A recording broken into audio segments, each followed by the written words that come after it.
Hello, so welcome to another reading vlog. This week I'm going to be trying to read mystery, thriller type books, as well as, of course, continuing all my decluttering that I'm doing that is taking me forever. But I think we're doing okay on that. Anyway, the books that I'm planning to read this week. Firstly, physical book. I'm reading The Dry by Jane Harper. I keep forgetting the synopsis of this. The start of the synopsis on the back is saying something about a farming community, and then three people from a family have been shot to death, and there's an investigation around that. I've heard some really good things about it, so hopefully I will like it. I haven't started it yet, but maybe tonight. I haven't been doing super great at reading before bed, but okay, so hopefully I can read it before bed tonight. As well, I do have the audio CDs for 9 Liars, the latest book in the Truly Devious series by Maureen.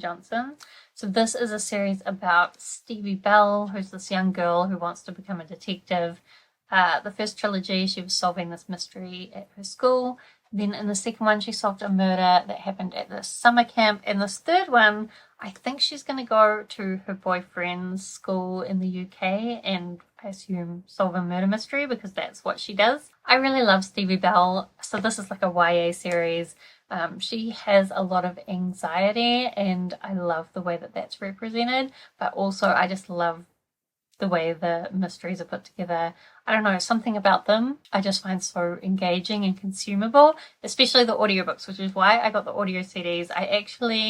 I'm going to try and copy this onto my phone just because I want to be able to listen to it at 1.5 times speed at least, because I can't handle audiobooks at 1 time speed. I can't listen to them, they're too slow. And I don't have any easy way of listening to CDs at 1.5 times speed. So I'm going to try and rip these tonight. I know technically I shouldn't, but I'm just going to listen to it myself and then delete the files. I'm not like trying to be a pirate or anything. So the right kind of pirate could be fun to be. Anyway, I probably won't listen to that until a few more days. I do actually have another thriller mystery type audiobook from the library. So this is Tell Me Lies by J.P. Pomare. This is a New Zealand Maori author who lives in Australia though. And the audiobook narrator is Australian. Look, I have some great Australian friends, but just certain Australian accents, especially when you're not expecting them, are a lot. Although, I mean, I've listened to about half an hour of this so far, and I feel like I'm getting used to it already. So maybe it's just like a jarring experience when you're not expecting an Australian accent to suddenly be coming at you. I think as well the last book I read by this author was an Australian audiobook narrator narrating a main perspective who was a New Zealander, and that was really doing my head in. This one, I don't actually know where it's set. It mentioned earlier South Bank. Where's that? Oh, Melbourne. I think that's where this guy lives. So it starts out with this woman basically pushing this guy in front of a train and killing him. Then we cut to this other woman, the same woman, we don't know, who's a psychologist, and she is working with this guy who cheated by writing essays for other people to make a bunch of money, but it also seems like he has some kind of past where his father killed some other people from his family, maybe. I haven't exactly worked out all the details because I'm not very far through it yet. And I will say, actually, it started out with this woman. She's a psychologist and she's having a session with this guy. And it's so cringe because it's so awful, and just the way that it's explaining like the psychologist's ideas about this guy doesn't feel very believable to me.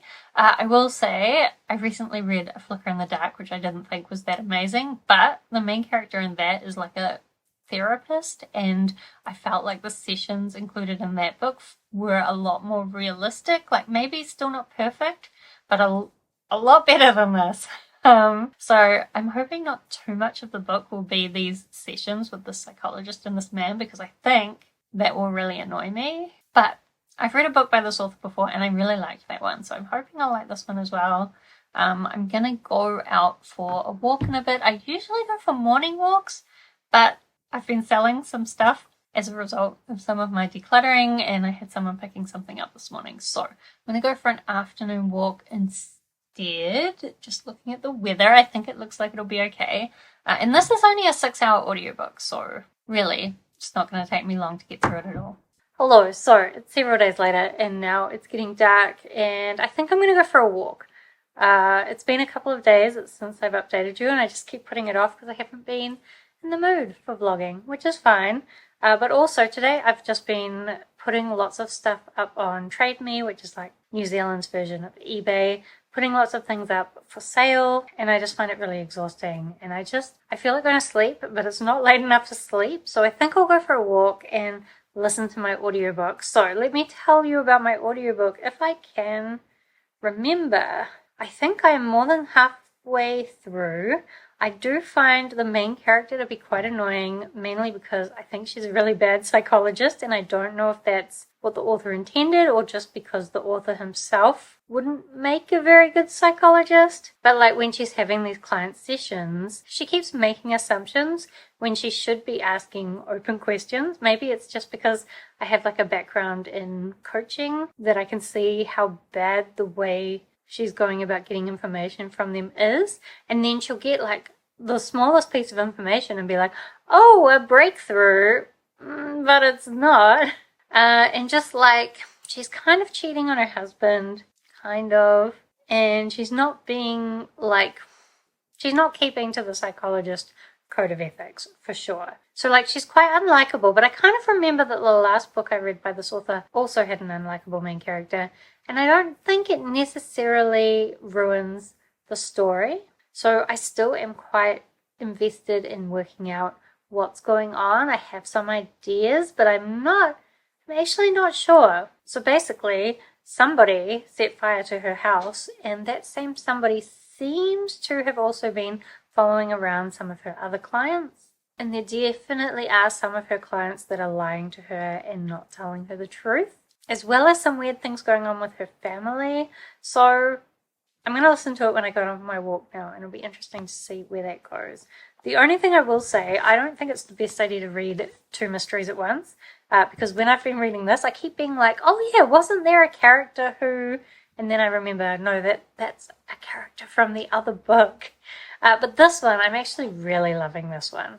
So in this one, it's a little bit complicated, but there's this family where the father appears to have become very upset about the performance of their farming business and has killed his wife and his son and then killed himself. So we're following this police officer, although this police officer focuses on financial crimes normally, but he's come back to his hometown where this crime happened because the father of this family was his friend in high school. Now, there are some things that happened when they were younger, when they were like young teens, that might make him think that this thing that happened wasn't as unexpected as everyone else might think. But there's also some clues that make it seem like maybe his friend didn't really do it. So he's now gotten together with the local cop in this small town and they're investigating. But as well, this thing that happened when they were younger, a lot of people in the town blame him for it and they're not happy to see him back in town. He was pretty much run out of town when he was a teenager. So it's really interesting seeing him trying to help out with this investigation when he has really mixed feelings about everything that happened in the town and a lot of people in the town. And he kind of doesn't really want to be there, but he also wants to see the right outcome. Anyway, I'm about 100 pages in and it's about 300 pages long. So I'm looking forward to continuing it. I think it has kind of this very realistic feel, but every now and then it also has some really beautiful descriptions in there. It's doing a really good job, I think, of depicting what it's like to be in a small farming town when there's a drought and everybody's really struggling. So like the context around the mystery feels very complete as well. So I'm going to go for my walk, read some more of my audiobook, and then probably go to bed and read like 5 pages of this before I fall asleep because I can't see myself doing any better than that. Even though I'm really enjoying this, I'm so tired.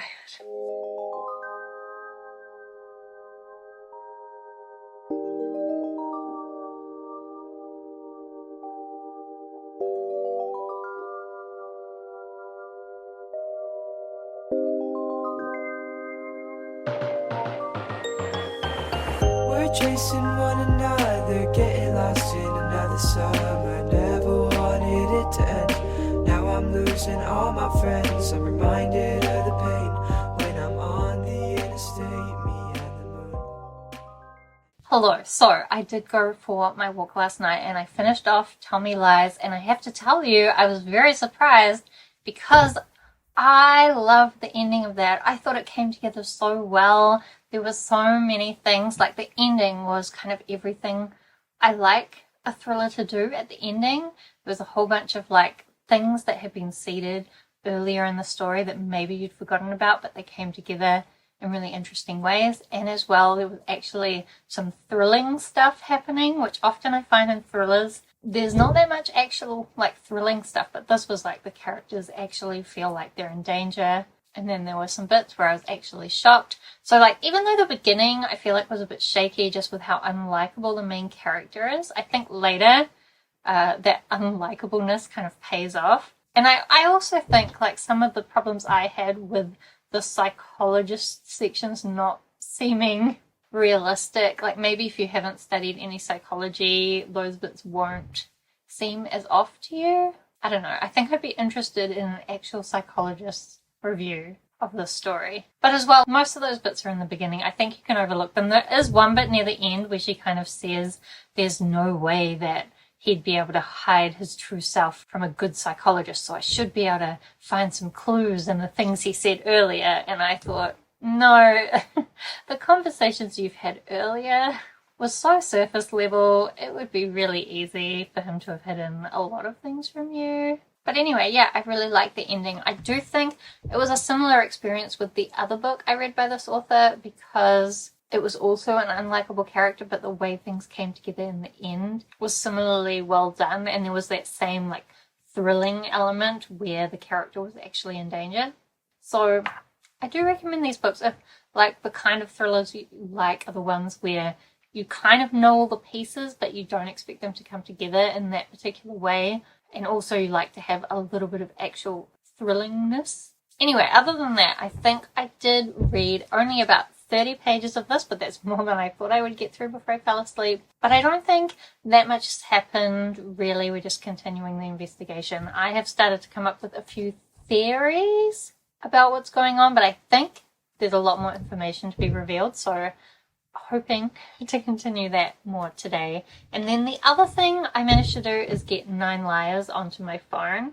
Unfortunately, the app that I use for putting audio CDs onto my phone makes it difficult to know how far through you are. Like, I think I'm up to the second CD of 9 CDs. I'm not sure. I haven't listened to that much. Basically, all we've gotten so far is there's 2 storylines. One is our girl Stevie, and she is missing her boyfriend, and then he's come up with this plan where her and her school friends can do like an exchange program type thing and go over to the UK for a little while and study remotely from there. One thing I did appreciate is the justification for the school being more open to remote learning is not COVID, it's the murders that happened in the school the year before. So I like that. And then the other storyline is basically these 9 students. I think they're in their last year of college, and they've also been like a comedy group called The 9. And they've gone to one of their groups' fancy house. He's like super rich. He has this fancy house, and they've always gone there every year, and they have this tradition of playing hide and seek at night, which seems, while drunk, which seems like a terrible idea, and I'm pretty sure that's going to go wrong. And then, of course, Stevie will get involved in helping to solve the murder that I assume there will be. One thing, the audio CD did have on it like a PDF, and I looked at the PDF has like a map of the Merriweather grounds and then the house layout, and there's one part of that which kind of shows what rooms the different characters are in, and it's just giving me Cluedo vibes, which I'm super excited about because I love Cluedo. And so I'm kind of glad I got the audio CD, because I often with like the Libby type audiobooks, you don't get any of like the supporting material. So anyway, I'm going to continue listening to 9 Liars. I haven't been for a walk today yet either, so I guess I'll go for another long walk later tonight when the sun stops being so annoying. And I'll try and get through a decent amount of this tonight as well. Honestly, I'm loving everything that I'm reading at the moment, which is so much better than I've been doing in previous weeks. So, hooray. Good morning. So, I am not fully awake yet. I'm about to go for a walk. It is the next day. I'm still wearing the same shirt because when I go for morning walks, I like to just use the same shirt from yesterday rather than sweating up a new one and then change my clothes after that. Anyway, I just wanted to check in with you quickly because I am already halfway through 9 Liars. It's a little bit hard to track my progress in the app I'm using, but I think I'm on the 5th disc of 9 discs, and I'm just so addicted to it. I am confident that I will finish it off today because I know I'm going to put it on at every opportunity that I have. And I don't even know what it is about these Stevie Bell books, but I just love them so much. And because these are YA books and there is an amount of teen angst in there, like normally it's not something I would like. I'm well past my teen years, so teen angst usually grates on me a little bit. But with these ones, it doesn't feel like overly angsty. It feels very realistic, or maybe it's just more relatable to me because it's similar to my own teen angst. I don't know. I love the way she handles her anxiety, but also, I don't know. And also the mystery. I wouldn't necessarily say that it's the most amazing mystery, but again, I think it gets you invested in the characters, so then you want to know what's happened. And there are clues and there are things that are like slowly revealing themselves. And I do think like the characters have just put themselves in a somewhat dangerous situation, so I think that's going to lead to a little bit of thrillingness as well. But I don't know, I think it's more just the way it's written is there's always something happening next that you want to know about. Whereas with the Dry, I haven't got it here, but I am really loving that still. But it's also like, what's next? I don't know. And I guess I have I don't feel as addicted to that book as I do to 9 Liars. And I think it's because it hasn't made me care about the characters as much. I think the mystery is probably better. Although there is some character stuff in the Dry that I'm liking. Anyway, I'm supposed to be going for a walk, so I'm going to go and do that. And then I will probably have finished 9 Liars by the time I check in with you again.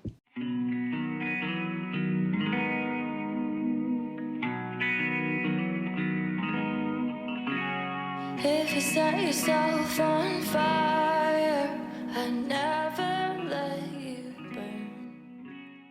Hello, so I'm just dropping some stuff off at the charity shop and I have finished 9 Liars. And I don't think anyone could finish that book without being like so mad at David, which is Stevie's boyfriend, and something he does right at the end is very infuriating. And there's kind of like a cliffhanger with regards to that, which just like the fact that we now have to wait like at least a year for another book.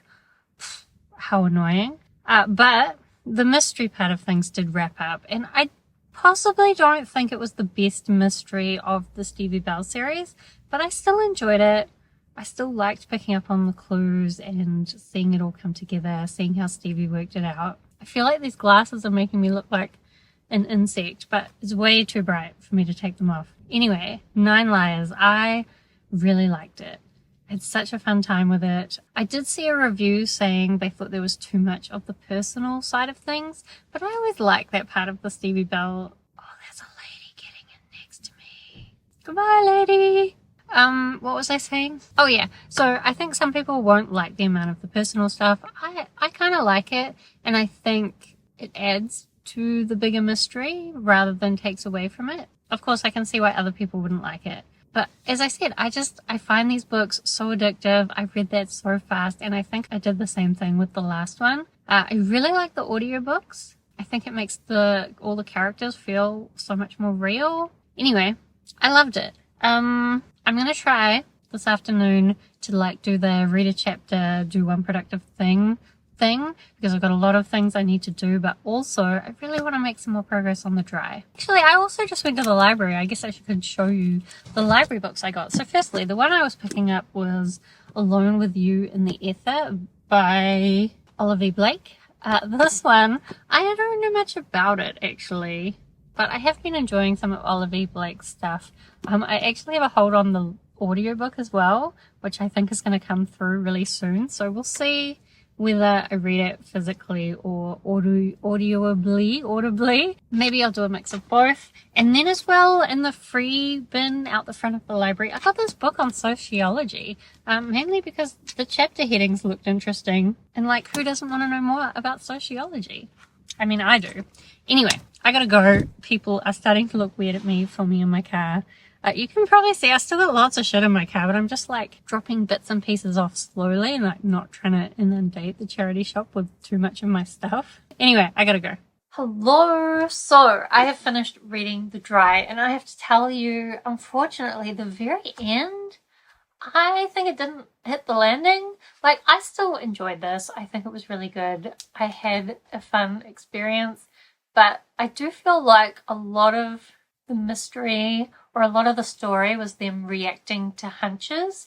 And even like right at the end, like they did get more evidence, but they jumped on it very quickly with very little evidence. And then like right at the very end, there was like a weird perspective change where instead of following the main guy, Folk, we were following this other guy. And I was really confused because it just kind of changed with no warning.